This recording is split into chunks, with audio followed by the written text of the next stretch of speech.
বলে তোমার ঘরে যে একটা কন্যা সন্তান দেখছিলাম, বলে তাকে কি বিবাহ দিয়েছো? বলে না। বলে আমার সন্তান আব্দুল্লাহর সাথে বড় ভালো মানাই দেয়, আমি চাই তোমার ওই মেয়েটা আমার সন্তান আব্দুল্লাহর সাথে বিবাহ দিয়ে দেয়।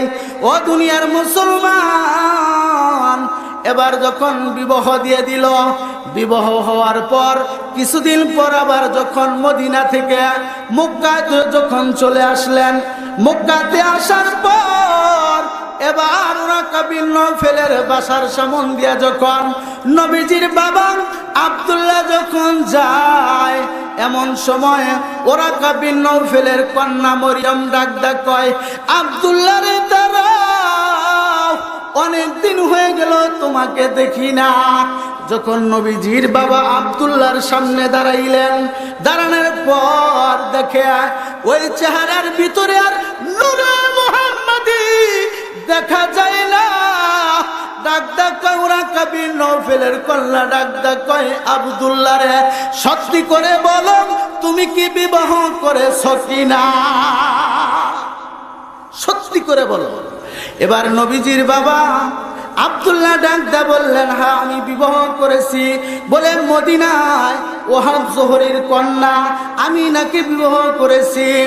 ও দুনিয়ার মুসলমান, এবার ওরাকা বিন নওফেলের কন্যা মরিয়ম ডাক কয়, আব্দুল্লাহ রে শুনে রাখো, আল্লাহর কসম আমি তো শুধু তোমাকে ভালোবেসেছিলাম না রে, আমি আমার বাবার কাছে থেকে আমি তাওরাত জাবুর আর ইনজিল গবেষণা করে দেখেছি, আখিরি জামানার পয়গম্বরের মা হওয়ার জন্য তোমার চেহারার ভিতরে আমি বলে নূরে মুহাম্মাদি দেখেছিলাম, আর আমি সেই জন্য তোমাকে ভালোবেসেছিলাম। আজকে যেহেতু আমি আখিরি নবীর মা হওয়ার সৌভাগ্য আমার হলো না, বলে যেহেতু আমি আখিরি নবীর মা হতে পারবো না, তবে একটা কথা শুনে নাও, আমি আর জিন্দেগিতে বিবাহ বসবো না।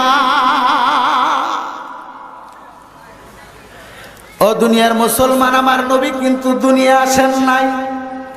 মাওলাদে আরশের ভিতরে উল্লেখ করে বলেন, মাওলাদে আরশের ভিতরে লেখেন, ও দুনিয়ার মুসলমান, আমেনা হামেলা, আমার নবী দুনিয়ায় আসবেন মা আমেনার উদরে। এমন সময় মা আমেনা বর্ণনা করেন, বলে মহিলারা যেমন পানি আনার জন্য কূপের ভিতর থেকে যখন পুষ্কুনি থেকে পানি ওঠায়, মা আমিনা বলেন, বলে কূপের কাছে গিয়া যখন আমি পানি আনার জন্য যাই, সাফা পর্বত থেকে কে যেন ডেকে বলে, জিবরাইল, আমার বন্ধুর মা এসেছে, পানিটা নিচে থেকে ধাক্কা দাও, উপরে উঠায় দাও, সুবহানাল্লাহ। মা আমিনা বলেন, আমি অতি সহজে পানিটা নিয়ে নিলাম। এমন সময় নজর করে দেখি আকাশ দিয়া পাখিরা উড়ে যায়, কে যেন পাখিদের দলবতী থেকে ডেকে বলেন, পাখিরা, আল্লাহর পয়গম্বর সরকার দু আলম নবী মুহাম্মদুর রাসূলুল্লাহ সাল্লাল্লাহু আলাইহি সাল্লামের মা জননী যায়, পাখিরা সাবধান, মা আমিনার উপর দিয়ে যাবি না। ও দুনিয়ার মুসলমান, মা আমিনা আরো বর্ণনা করেন, মাওলাদে আরশের ভিতরে লেখেন, বলে মা আমিনা বলেন, বলে প্রত্যেক মাসের প্রথম চাঁদে এক একজন পয়গম্বর আসিয়া, এক একজন পয়গম্বর আসিয়া মা আমিনাকে সুসংবাদ জানাইছে। জোরে কোন সুবহানাল্লাহ, আলা ইলাহা ইল্লাল্লাহ, লা ইলাহা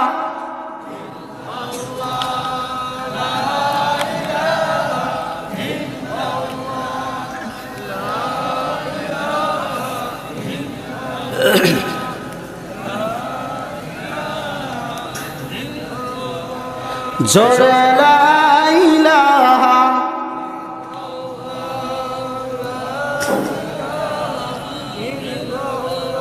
জোরে লা ইলাহা ইল্লাল্লাহ, লা ইলাহা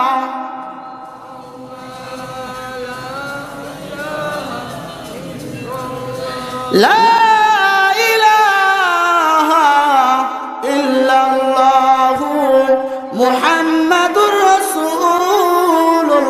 সকলে পড়ি সাল্লাল্লাহু আলাইহি ওয়াসাল্লাম।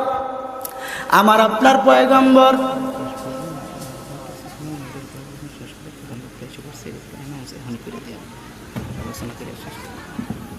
কথা হলো,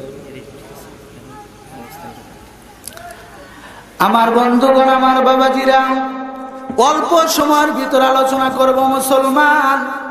আমার নবীর যখন মা মারা গেল, আমার নবী এতিম ছিলেন, এতিম কিনা? আমার নবী হলেন এতিম। আমার নবীর যখন মা মারা গেল, আমার নবীর যখন বাবা মারা গেল, আমার আপনার পয়গম্বর বিশ্ব নবী রহমাতুল লিল আলামিন চাচার বাড়িতে লালিত পালিত হলেন। 22-24 বছর পর্যন্ত লালিত পালিত হলেন। ও দুনিয়ার মুসলমান, একদিন আমার আপনার পয়গম্বর বিশ্ব নবী ডাকদা বললেন, চাচা গো, আমারে ছোট মোটো একটা কাজ শিখিয়ে দেন। এবার আবু তালেব নবীজির চাচা ডাকদা বললেন, বাবারে, আমি কাজী জানি একটা, বলে মক্কা থেকে সিরিয়ায় গিয়ে ব্যবসা করা লাগে। মক্কা থেকে সিরিয়ার দূরত্ব হলো 40 দিনের রাস্তা। ধরে কোন কত দিনের রাস্তা? এবার আমার আপনার বন্ধুগণ, প্রধান বক্তা অতি শীঘ্রই চলে আসবেন। তো আমি আমার একটা আলোচনার বিষয় নিয়েছিলাম, সেটা হলো যে একটা সন্তানের ভিতরে মায়ের কোন অংশ আর বাবার কোন অংশ। মা থেকে আল্লাহ পাক কোন কোন জিনিস বানাইছে এবং বাবা থেকে আল্লাহ পাক কোন কোন জিনিস বানাইছেন, আমাকে ওই পর্যন্ত যাওয়াটা দরকার ছিল কিনা? ও দুনিয়ার মুসলমান, অল্প সময়ের ভিতরে কথা বলবো। এমন সময় আবু তালেব আমার আপনার নবীকে নিয়ে সিরিয়ার পথে রওনা হয়ে গেলেন। কাপড়ের গাঁটটি দুইজনের মাথায়। এমন সময় যখন সিরিয়া পর্যন্ত যাবেন, আবু আফরাল ধরে, ও দুনিয়ার মুসলমান, আমার আপনার পয়গম্বরকে নিয়ে চাচা আবু তালেব যখন বসরা শহর পর্যন্ত গেলেন, বসরা যাওয়ার পরে মুসলমান, ও দুনিয়ার মুসলমান, শাম শহরে পা রাখলেন। শাম শহরে যাওয়ার পরে আমার আপনার পয়গম্বর বিশ্ব নবী ডাকদা কয়, চাচা গো, আমি একটু এই গাছের নিচে একটু আরাম করতে চাই। কি কয়? গাছের নিচে একটু আরাম করতে চাই। ও দুনিয়ার মুসলমান, এবার আবু তালেব ডাকদা কয়, বাবা রে, এই মরা গাছের নিচে আরাম করলে শরীর ঠান্ডা হবে না। সামনে খেজুর বাগান দেখা যায়, ওখানে আমরা চাচা বাতিজা আচ্ছা মতো আরাম কইরা নিমু। ও দুনিয়ার মুসলমান, এবার যখন আবু তালেব সামনের দিকে রওনা হয়ে গেল, আমার আপনার পয়গম্বর বিশ্ব নবী রহমাতুল লিল আলামিন কাপড়ের গাঁটটিটা নিচে নামাইয়া আমার নবী হেলান দিয়া বৈশা গেছে। সুবহানাল্লাহ বলবেন না?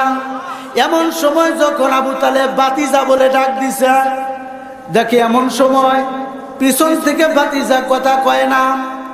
ও দুনিয়ার মুসলমান, নজর করে দেখে আমার আপনার পয়গম্বর বিশ্ব নবী মরা গাছের সাথে হেলান্দা বৈশা গেছে। আবু তালেব ডাকদা কয়, বেটা, এই মরা গাছের নিচে আরাম করলে শরীর ঠান্ডা হবে না, সামনে খেজুর বাগান দেখা যায়। আমার আপনার পয়গম্বর ডাকদা কয়, চাচা গো, মরা গাছ গাছ কইরেন না, গাছের আগার দিকে নজর করে দেখেন। সুবহানাল্লাহ বলবেন না?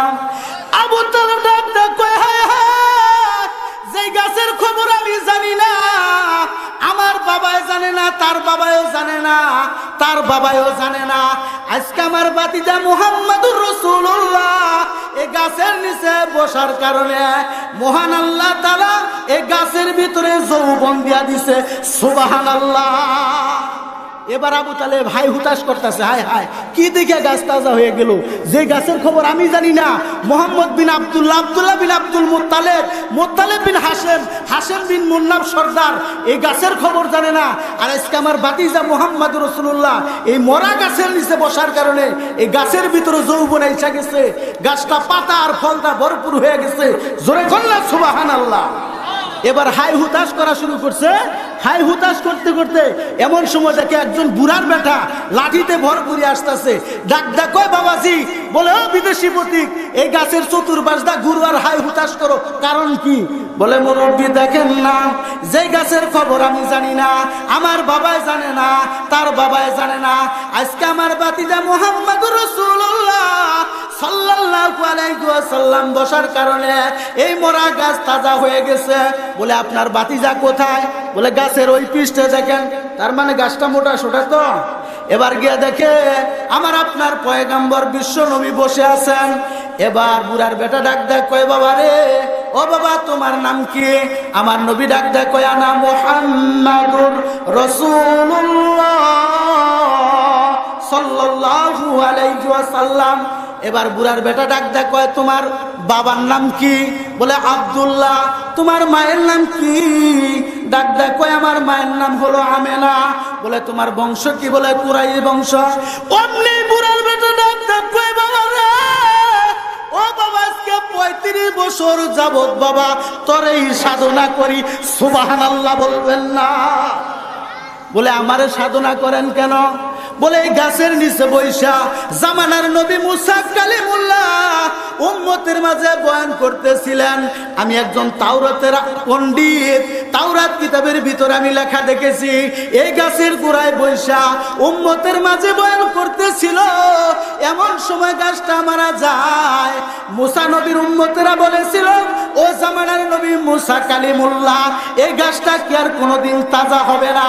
মুসা নবী বলেছিল, উম্মতেরা শুনো, বলে এমন একজন নবীর মাধ্যমে গাছটা তাজা হবে, যিনি আমারও পয়গম্বর, তিনি আপনাদেরও পয়গম্বর, তিনি হলো আখিরি জামানার পয়গম্বর নবী মুহাম্মাদুর রাসূলুল্লাহ। সকলে বলেন সাল্লাল্লাহু আলাইহি ওয়াসাল্লাম। বুড়ার বেটা ডাক ডাক কয়, বাবা তোমার কাছে আমার কিছু প্রশ্ন আছে, তুমি সত্যি নবী না ভণ্ড নবী? 1 নাম্বার প্রশ্ন ইহুদি করলো, একটা সন্তানের ভিতরে মা বাবা বিনীত হওয়ার পরে যে সন্তান দুনিয়াতে আসে, এই সন্তানের ভিতরে মায়ের কোন অংশ আর বাবার কোন অংশ? খুব সহজ প্রশ্ন না? মায়ের কোন অংশ আর বাবার কোন অংশ? 2 নাম্বার প্রশ্ন ইহুদি করলো। আমার নবী ডাক ডাক কয়, মুরব্বী আরো কি কোনো প্রশ্ন আছে? ইহুদি কয়, আমার 2 নাম্বার প্রশ্ন। বলে কি প্রশ্ন? বলে মা থেকে আল্লাহ পাক সন্তানের কোন কোন জিনিস বানাইছে, আর বাবা থেকে আল্লাহ পাক সন্তানের কোন কোন জিনিস বানাইছে? 3 নাম্বার প্রশ্ন হলো, একটা সন্তান দেখতে হয় মায়ের মতো, আরেকটা দেখতে হয় বাবার মতো, মাঝখানে ভিন্ন একটা কালার আসে, অন্য রকম দেখতে। বলে মায়ের গর্ভের ভিতরে সন্তানের কালার চেঞ্জ হয় কেমন করিয়া? তুমি যদি বলতে পারো, আমি বিশ্বাস করব তুমি আখিরি পয়গম্বর, আমি তোমার হাত ধরে কালেমা নিয়ে বাড়ি যাব। আল্লাহু আকবার বলেন। এবার এই কথা বলার পরে আমার নবী ডাক ডাক কয়, মুরব্বী আরো কি কোনো প্রশ্ন আছে? ইহুদি ডাক ডাক কয়, আমার আরো প্রশ্ন আছে। বলে 7 তবক জমিনের নিচে আল্লাহ কি বানায় রাখছে? তার উপর আল্লাহ কি বানাইছে? তার উপর আল্লাহ কি বানায় রাখছে? তার উপর আবার আল্লাহ কি বানায় রাখছে? সর্বশেষ একটা প্রশ্ন করে, চৈত এবং বৈশাখ মাসে আমগর দেশে কিছু ব্যাঙ আছে না, হলুদ রঙের ব্যাঙ আছে কিনা বলেন? বলে দেখবেন ঘরের কোনে এক জাতি ব্যাঙ আছে, কোনি ব্যাঙ তার নাম, ঠিক কিনা? এরা দেখবেন যে ওই যে হলুদ রঙের ব্যাঙগুলি চৈত এবং বৈশাখ মাসে এমন ভাবে বের হয়, বের হওয়ার পর দেখবেন গপ গপ করে কিনা, এ ভাগার আমার ও ভাগার আমার কয় কিনা। ঘরের কোনা কোনি ব্যাঙ ডাক ডাক, কি ডাকিটারে মাথা করি করে, এক ভাগারেই থাকো, গপ্প কিনা লাভ না। ইহুদি ডাক ডাক কয়, ইহুদি ডাক ডাক কয়, বাবা রে, তুমি যদি সত্যিকার অর্থে আল্লাহর পয়গাম্বর হয়ে থাকো, তোমার কাছে আমার শেষ একটা প্রশ্ন, এই হলুদ রঙের ব্যাঙ আর আল্লাহর কোন নাম ধইরা তারা ডাকে? জানা দরকার আছে কিনা? তো বাবাজি আমরা একটু জিকিরের তালে একটু সামনের দিকে আসি বাজান। সকলে বলেন লা ইলাহা, একটু সামনের দিকে। আর যারা বাহিরে আছেন একটু আসেন মেহেরবানি করে। আমি এই কয়েকটা প্রশ্নের উত্তর দিয়ে আমার আলোচনা শেষ করব। তবে বাজান একটু কালেকশন করা দরকার আছে কিনা বলেন? এই প্রশ্নের উত্তর শুনবেন তো ইনশাল্লাহ? মায়ের কোন অংশ আর বাবার কোন অংশ? মা থেকে আল্লাহ কোন কোন জিনিস বানাইছে, বাবা থেকে আল্লাহ পাক সন্তানের কোন কোন জিনিস বানাইছে, জানা দরকার আছে কিনা বলেন? আজকে বাড়িতে গিয়ে আমার চাষিরে জিজ্ঞাসা করবেন, আচ্ছা পোলা আমি এত জন্ম দিছি, আচ্ছা কলসিন তোমার কোন অংশ আর আমার কোন অংশ? বলবেন কিনা? আজকে শুনে রাখেন। তো বাবাজি আমি এই প্রশ্নের উত্তরগুলো দিব ইনশাআল্লাহ। তবে গাগারা বানাই এই ভব সংসারে থাকতো যদি করতো আদর কোলে পিঠে করে আমার আব্বা নাই রে।